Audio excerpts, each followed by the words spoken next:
Petrol stock ఉంది అంటూనే stock holders డిస్ప్లేలు పెడుతున్నారు.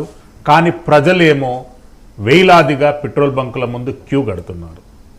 పశ్చిమాసియాలో నెలకొన్నటువంటి ఉద్రిక్త పరిస్థితుల మధ్య భారతదేశం అన్ని రాష్ట్రాలలో పెట్రోల్ బంకుల ముందు క్యూ కొనసాగుతుంది. మీరు ఏం మెసేజ్ ఇస్తారు?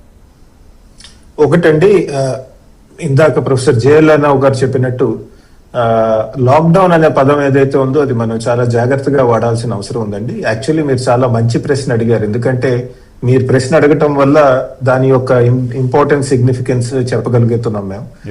ఎందుకంటే లాక్డౌన్ అనే పదం ఏదైతే ఉందో అది పూర్తిగా ఆర్థిక స్తంభించిపోతుంది. ఏది మనం కోవిడ్ లో చూసాం కదా, పూర్తిగా ఆర్థిక వ్యవస్థ స్తంభించిపోతుంది. అంతేకాదు జనాలు రోడ్ల మీద తిరగకూడదు, ఇట్లాంటిది వస్తుందండి. నా ఉద్దేశంలో అలాంటి పరిస్థితి మన దేశంలో కానీ వేరే దేశాల్లో ఎక్కడా కూడా రాదు. ఎందుకంటే ఇది ఇంధన వనరుల కొరత గురించి మనం రెస్పాండ్ అవుతున్నాం కానీ కేవలం ఒక వైరస్ స్ప్రెడ్ అవుతుంది కాబట్టి మీరు కదలకూడదు అన్న పద్ధతి లేదండి. సో నా ఉద్దేశంలో లాక్డౌన్ అనే వర్డ్ ఏదైతే వాడుతున్నారో మిగతా చోట్ల కూడా అది కొద్దిగా జాగ్రత్తగా ఆలోచించాలి. అండ్ ప్రొఫెసర్ జయలలితారావు గారు చెప్పింది చాలా కరెక్ట్ అండి. మనం వాడుతున్న కాన్సెప్ట్స్ ని వాటిని మనం జాగ్రత్తగా పరిశీలించాల్సిన అవసరం ఉందండి. రెండు, ఇంధన వనరుల విషయానికి వస్తే కనుక ముఖ్యంగా ఆయిల్, పెట్రోల్ ఇవి తీసుకుంటే కనుక మన దేశంలో దాదాపు 60 రోజుల నుంచి 70 రోజుల వరకు నిల్వలు ఉన్నాయి. అండ్ మన ప్రధాని ఇచ్చిన స్టేట్మెంట్ కనుక మనం చూసినట్టయితే పార్లమెంట్ లో ఆయన ఈ స్టాక్స్ ఏవైతే ఉన్నాయో అవి కేవలం ఎమర్జెన్సీ రిజర్వ్స్ అండి. అవి కాకుండా ఆయిల్ కంపెనీస్ ఏవైతే ఉన్నాయో వాళ్ళ దగ్గర కూడా కొంత స్టాక్స్ ఉంటాయి. కొంతవరకు మనం చూస్తే ఈ పెట్రోల్ బంకుల దగ్గర జనాలు నిలబడటం అన్నది వాస్తవం అంటే మీరు చెప్పింది కరెక్టే. కానీ వివిధ రాష్ట్రాల్లో దీని యొక్క తీవ్రత విడివిడిగా ఉందండి. కొన్ని రాష్ట్రాల్లో మరీ ఎక్కువ నిలబడట్లేదు, కొన్ని రాష్ట్రాల్లో అసలు నిలబడట్లేదు, కొంతమంది దగ్గర నిలబడటం జరుగుతోంది. ఇది ఎందుకు జరుగుతోందంటే ప్రజల్లో ఒక యాంగ్జైటీ జనరేట్ అవటం వల్ల మనం ముందుగానే తీసేసుకుందాం, ఆయిల్ స్టోర్ చేసుకుందాం, మన కార్ మొత్తం నింపేసుకుందాం అనుకోవటం వల్ల మామూలుగా జరిగే దానికంటే కూడా ఆయిల్ కన్సంప్షన్ పెరిగిందండి, పెట్రోల్ కన్సంప్షన్. దానివల్ల ఏమవుతుందంటే మామూలు టైంలో కూడా ఇది చేసిన యుద్ధం లేకపోయినా కొద్దిగా గందరగోళ వ్యవస్థ ఉంటుందండి ఓవరాల్ గా తీసుకుంటే. కానీ ఎల్పిజి విషయానికి వస్తే అక్కడ కొద్దిగా ఛాలెంజ్ ఏంటంటే ఎల్పిజి స్టోరేజ్ చేయటం చాలా కష్టం అండి. చాలా ఎయిర్ టైట్ కంటైనర్స్ కావాలి. ఇప్పుడు పెట్రోల్ లేదా ఆయిల్ ఉందనుకోండి, ఆయిల్ ని మనం భూగర్భంలో సేవ్ చేస్తూ ఉంటారు మన వాళ్ళు, స్టోర్ చేయటం జరుగుతుంది. ఎల్పిజిని అలా చేయలేరండి, ఎల్ఎన్జిని అలా చేయలేరు, ఎందుకంటే అది వెళ్ళిపోతుంది కాబట్టి. అందులో అది చాలా హైలీ ఇన్ఫ్లేమబుల్ కూడా కాబట్టి అదొక్కటి కొద్దిగా ఛాలెంజ్ ఉంది. అది కూడా మన వాళ్ళు మనం చూసాం గత కొద్ది రోజులుగా గల్ఫ్ లోంచి పెద్ద ఎత్తున షిప్స్ తీసుకొస్తున్నారు అండ్ ఎంతో వ్యూహాత్మకంగా కూడా తీసుకొస్తున్నారు.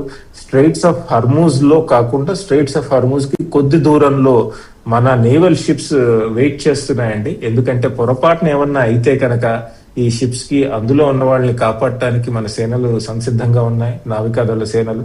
వాటి ద్వారా అక్కడ పెట్టి వాటి నుంచి మనం ఇరాన్ తో కూడా మాట్లాడుకుని పెద్ద ఎత్తున షిప్స్ తీసుకురావడం జరుగుతోంది. ఇది ఇంకా పెద్దన ఎక్కువ అవుతుంది. ఇందాక మీరు అడిగిన ఐక్యరాజ్య సమితి ప్రశ్న కూడా చాలా ఇంపార్టెంట్ అండి ఈ కాంటెక్స్ట్ లో. ఎందుకంటే ఎప్పుడైతే ఐక్యరాజ్య సమితి ఒత్తిడి తీసుకొచ్చిందో ఈ స్ట్రైట్స్ ఆఫ్ హర్మూజ్ మీద, ఇరాన్ మిగతా షిప్స్ ను కూడా మేము అలౌ చేస్తామంటున్నారు కదా.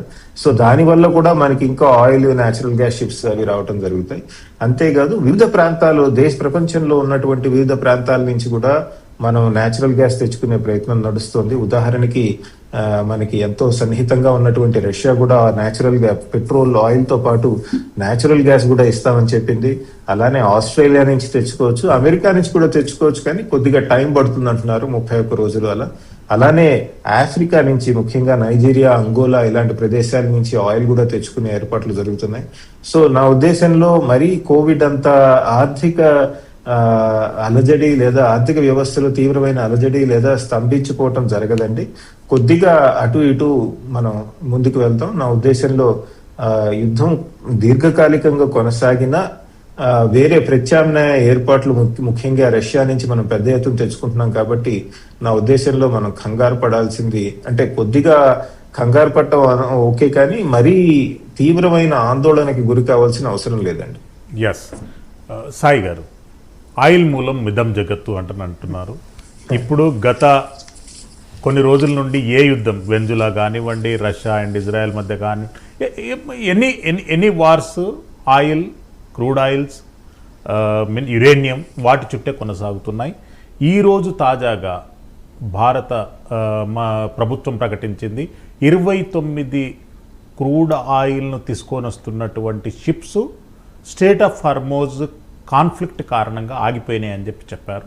వాటన్నిటినీ కొనసాగిస్తే మనకున్నటువంటి స్కేర్సిటీ తగ్గిపోతుందా?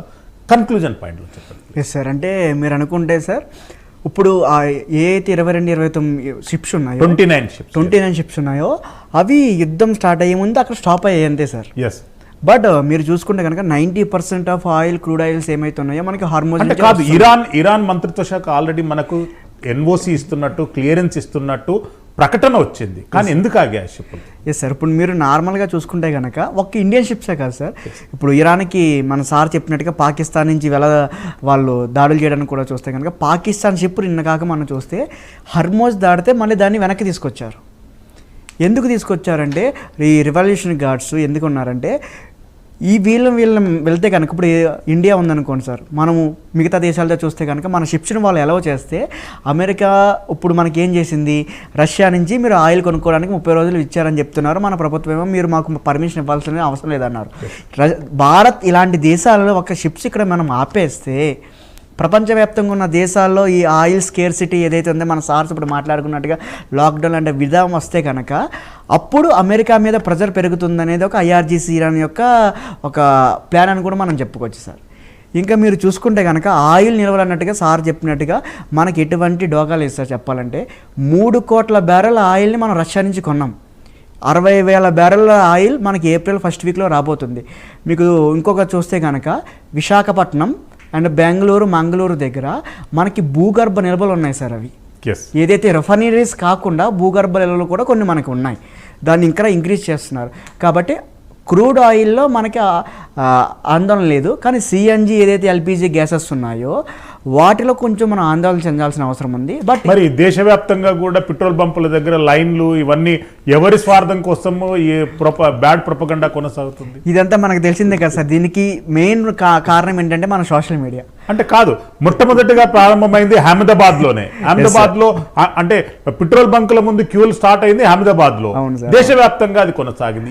ఏం కుట్ర కొనసాగుతుంది అంటే సార్ ఇప్పుడు నార్మల్గా ఏదైతే అహ్మదాబాద్ మీకు అయిందో దాని తర్వాత రోజు ప్రధాన నరేంద్ర గారు చూస్తే కనుక లాక్డౌన్ లాంటి ఒక సిచ్యువేషన్ రాబోతుంది, మీరు రెడీగా ఉండండి అనుకుంటే కనుక దాన్ని మన వాళ్ళు అడ్వాంటేజ్గా తీసుకుని ఏదైతే ఉందో సార్ మన సంజయ్ గారు కూడా చెప్పారు, ఏదైతే కారులో పెట్రోల్లో చూడండి ట్యాంక్స్లో ఇంటికి తీసుకువెళ్ళిపోయి నిల్వ చేసుకోవాలి, భవిష్యత్తుగా చూస్తే కనుక అంది వస్తుంది తప్ప మిగతా మన ఇండియాలో సార్ చెప్పినట్టుగా 60-70 రోజుకి నిల్వలు ఉన్నాయి.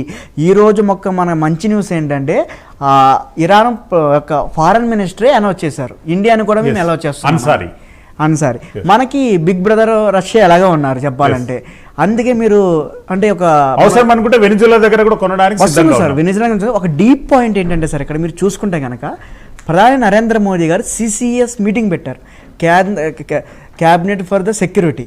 అండ్ ఇప్పుడు రేపొద్దుట చీఫ్ మినిస్టర్ చేస్తున్నారు. ఇక్కడ ఏంటంటే అమెరికా మనకి 30 డేస్కి రష్యా ఆయిల్ కొనడానికి ఇచ్చింది అంటున్నారు, కానీ రష్యా ఆయిల్ 30 డేస్ కొనకపోతే మన మీద వస్తే కనుక ఇప్పుడు ఎలక్షన్స్ వస్తున్నాయి. మే, ఏప్రిల్లో 4 రాష్ట్రాల ఎలక్షన్స్ ఉన్నాయి.